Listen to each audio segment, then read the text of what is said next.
The Secret Garden by Frances Hodgson Burnett. Cast of Characters. Mary Lennox, read by Ariel Lipshaw. Mrs. Lennox, read by Capricia Page. Colonel McGrew, read by Tyler Harms.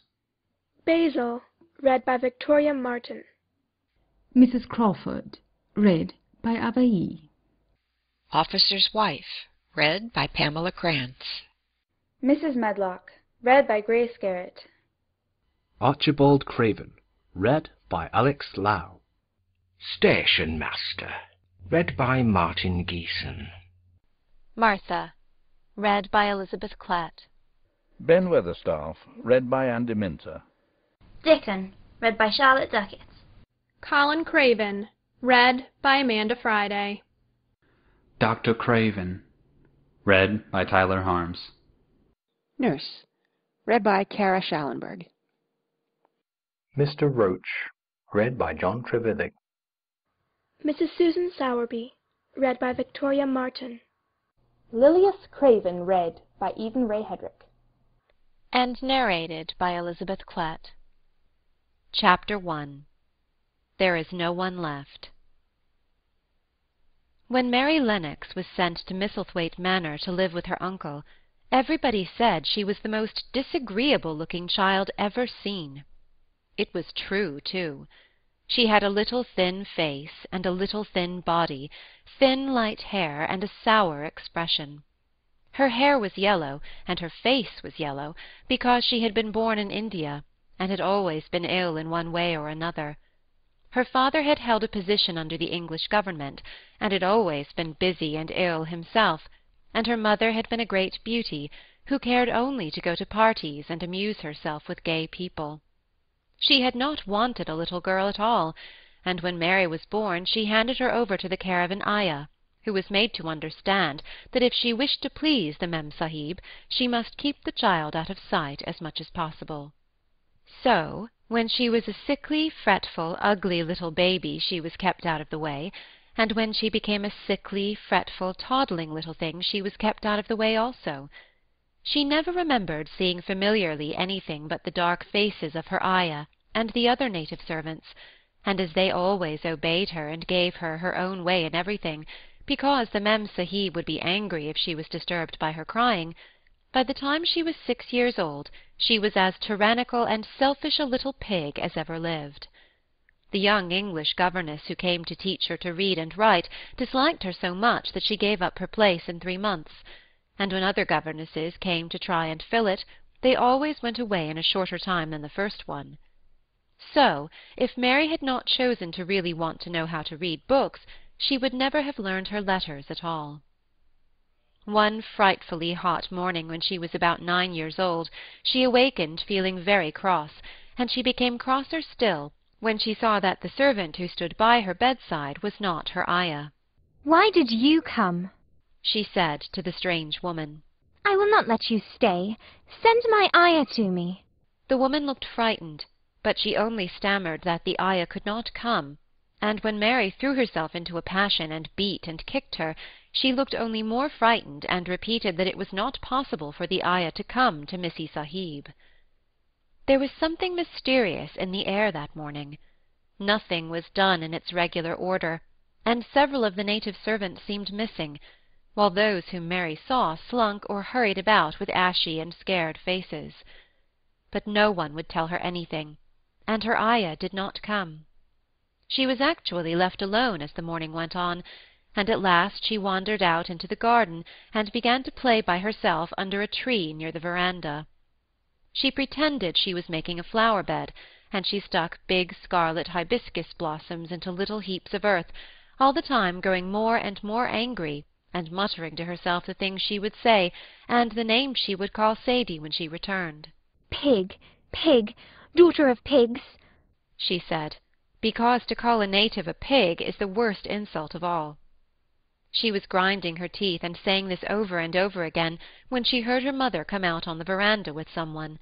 She was with a fair young man, and they stood talking together in low, strange voices. Mary knew the fair young man who looked like a boy. She had heard that he was a very young officer who had just come from England.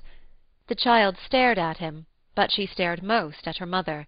She always did this when she had a chance to see her, because the Mem Sahib, Mary used to call her that oftener than anything else, was such a tall, slim, pretty person, and wore such lovely clothes. Her hair was like curly silk, and she had a delicate little nose which seemed to be disdaining things, and she had large laughing eyes. All her clothes were thin and floating, and Mary said they were full of lace. They looked fuller of lace than ever this morning, but her eyes were not laughing at all. They were large and scared, and lifted imploringly to the fair boy officer's face. "Is it so very bad? Oh, is it?" Mary heard her say. "Awfully," the young man answered in a trembling voice. "Awfully, Mrs. Lennox. You ought to have gone to the hills 2 weeks ago." The Mem Sahib wrung her hands. "Oh, I know I ought," she cried. "I only stayed to go to that silly dinner party. What a fool I was!" At that very moment such a loud sound of wailing broke out from the servants' quarters that she clutched the young man's arm, and Mary stood shivering from head to foot. The wailing grew wilder and wilder. "What is it? What is it?" Mrs. Lennox gasped. "Someone has died," answered the boy officer. "You did not say it had broken out among your servants." "I did not know," the Mem Sahib cried. "Come with me, come with me." And she turned and ran back into the house. After that appalling things happened, and the mysteriousness of the morning was explained to Mary. The cholera had broken out in its most fatal form, and people were dying like flies. The ayah had been taken ill in the night, and it was because she had just died that the servants had wailed in the huts.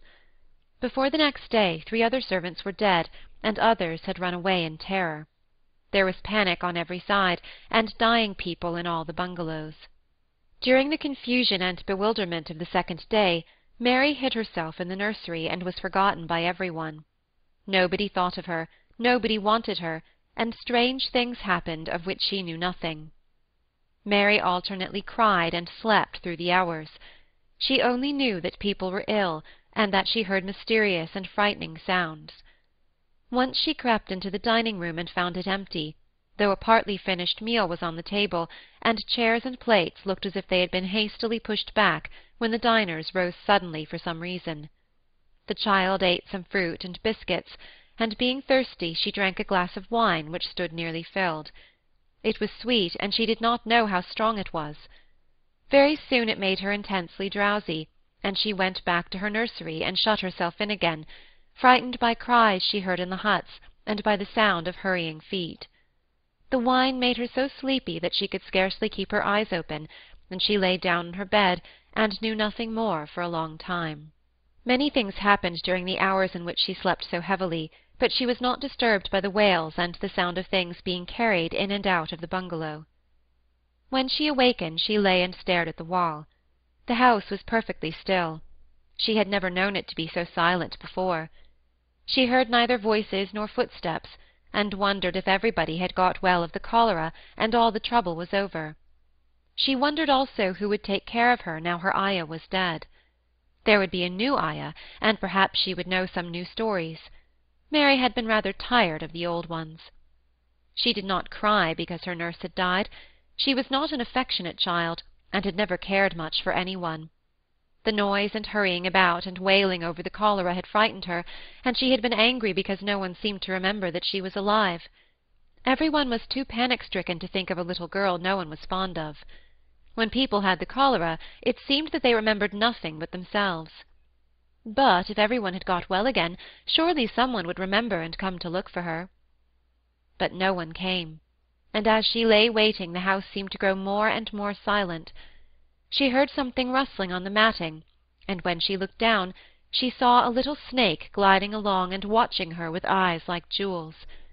She was not frightened, because he was a harmless little thing who would not hurt her, and seemed in a hurry to get out of the room.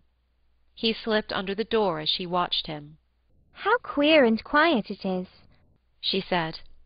"It sounds as if there were no one in the bungalow but me and the snake." Almost the next minute she heard footsteps in the compound, and then on the veranda. They were men's footsteps, and the men entered the bungalow and talked in low voices. No one went to meet or speak to them, and they seemed to open doors and look into rooms. "What desolation!" she heard one voice say. "That pretty, pretty woman. I suppose the child, too. I heard there was a child, though no one ever saw her." Mary was standing in the middle of the nursery when they opened the door a few minutes later. She looked an ugly, cross little thing, and was frowning because she was beginning to be hungry and feel disgracefully neglected. The first man who came in was a large officer she had once seen talking to her father. He looked tired and troubled, but when he saw her he was so startled that he almost jumped back. "Barney!" he cried out. "There's a child here! A child alone! In a place like this! Mercy on us, who is she?" I am Mary Lennox, the little girl said, drawing herself up stiffly. She thought the man was very rude to call her father's bungalow a place like this. I fell asleep when everyone had the cholera, and I have only just wakened up. Why does nobody come? "It is the child no one ever saw!" exclaimed the man, turning to his companions. "She has actually been forgotten!" Why was I forgotten? Mary said, stamping her foot. Why does nobody come? The young man, whose name was Barney, was looking at her very sadly. Mary even thought she saw him wink his eyes, as if to wink tears away. "Poor little kid," he said. "There is nobody left to come." It was in that strange and sudden way that Mary found out that she had neither father nor mother left, that they had died and been carried away in the night, and that the few native servants who had not died also had left the house as quickly as they could get out of it, none of them even remembering that there was a Missy Sahib. That was why the place was so quiet. It was true that there was no one in the bungalow but herself and the little rustling snake. End of chapter 1.